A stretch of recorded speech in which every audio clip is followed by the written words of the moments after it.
হয়েছে মুক্তিযুদ্ধ, বাংলাদেশের মুক্তিযুদ্ধ। এই চলচ্চিত্রটি মূলত এদেশের গণমানুষের মুক্তিযুদ্ধের বয়ান, বিশেষ করে নারী। এই চলচ্চিত্রটি আসলে আমরা বাংলাদেশের নারীদের যে যুদ্ধের সংগ্রাম, প্রান্তিক নারীর সংগ্রামের আসলে আখ্যান। আজকে আমার প্রচণ্ড হাসান আজিজুল হক ওনার কথা মনে হচ্ছে। ওনার আরেকটা চলচ্চিত্র আমি নির্মাণ করেছিলাম 47-এর প্রেক্ষাপটে খাঁচা।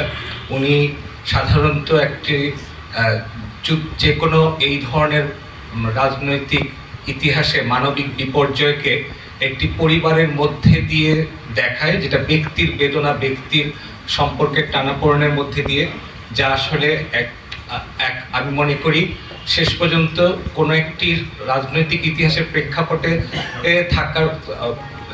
থাকার পরেও সেটা যেহেতু ব্যক্তি